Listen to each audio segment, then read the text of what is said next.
I was skeptical when I went to start reading Mistborn Era 2 because not a lot of people talk about it, and not a lot of people honestly say anything one way or the other than they just like the first one better. So I went into it super skeptical, and Alloy of Law was actually quite surprising. Let's get into it.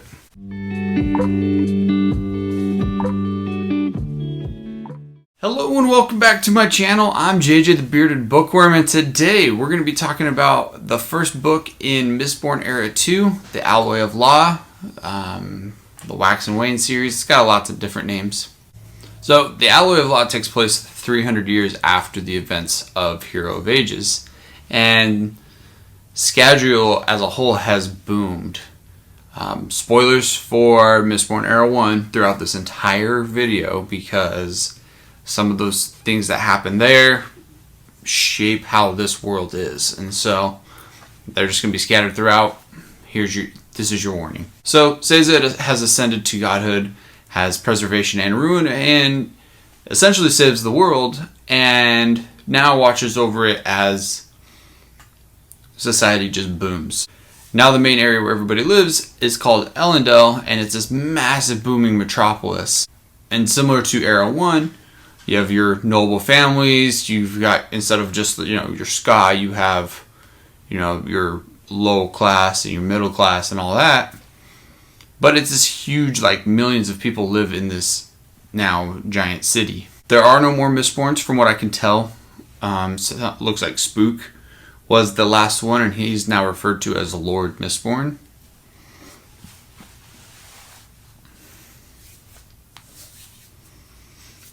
But the Terrace people and the Ska nobles, they've all kind of intermingled. Much how Allomancy was in Era 1, Feruchemy has now had that same effect to now where descendants only have one ability, if anything. So you have no Mistborns, you've got Mistings, you've got the equivalent of Mistings for Feruchemy, but then you also have a thing called Twinborns, which are people that have Allomancy and Feruchemy. They'll have one ability from each. So you've got the 16 misting abilities, 16 of the Feruchemy misting abilities. It's basically one metal and one metal in any combination, which is like 16 times 16, however that math adds up. So you've got your mistings, your Feruchemy, and then your Twinborns. And Twinborns are exceedingly rare because they have to have descended from an Allomancer as well as Terrace. Our main character that we follow is Waxillium Ladrian, which Edgard Ladrian is a nice little Easter egg. You can Google that, try to figure out who that is, because I had no idea. Waxillium grew up as a noble and left Elendel to go out to the Roughs, which is far past. It's basically the Wild West. He went out there and became this famous lawman. People in Elendel all hear about Wax and his the stories and the things that he does of bringing in criminals. Wax is also a Twinborn. He can burn steel. He's a coin shot, as well as iron, I believe. Whichever one. He has the ability to change his weight, increase or decrease his weight. Wax left as a younger kid, or older kid, young adult. So Wax left as a young adult to go out to the Roughs to just strike out on his own, make his own way, and was gone for 20 years, and now is called back to Elendel to run his noble house. He's the heir. And so, as you can imagine, he has a hard time adjusting from being this rough lawman. Well, he was a gentleman. He, wore fancy suits and stuff to distinguish himself. But he comes back, and it's a whole nother ballgame. It's like when Vin, as a Ska, was trying to assimilate into noble society, where he's aware of it and he knows how things are supposed to go, but he's just not comfortable doing that because he hasn't done it in 20 years. The other main character is Wayne, and Wayne in this book is my favorite. Wayne is also a Twinborn, and Wax found him as a younger kid, and he was a child thief and was constantly getting into trouble, was getting arrested, and Wax took him in under his wing and told him to stop stealing, and basically now became his like main deputy. He can burn Bendoloi, which essentially allows him to make a speed bubble around himself so that everything on the outside moves at a slower rate than what's on the inside of the speed bubble.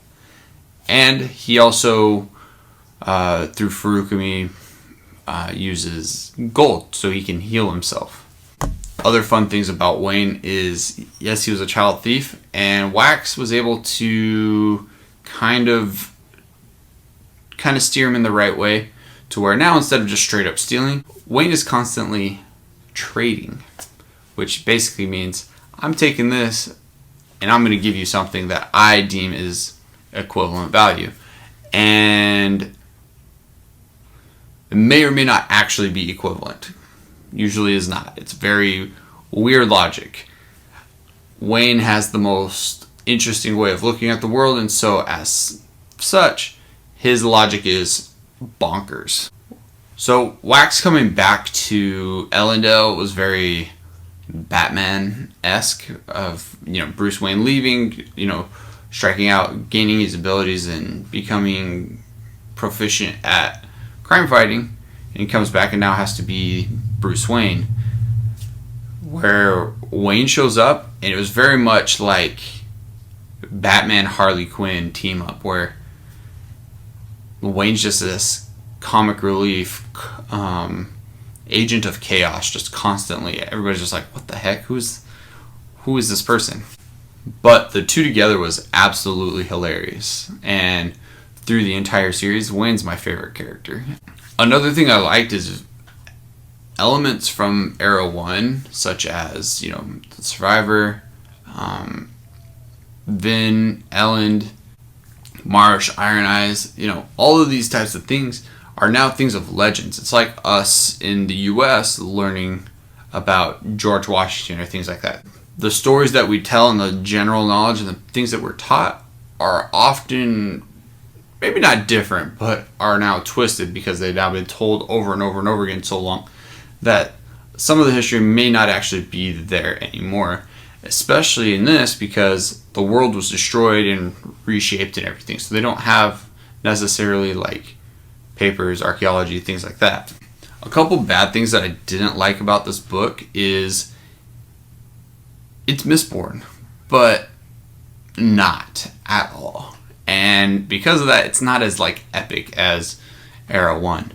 It's still super fun. It's still super exciting. It's very action packed. It's very like a Western story, but it's just not. It's not the same. So I understand why people don't like this as much as Era 1. I myself thoroughly enjoyed it because action packed, super funny.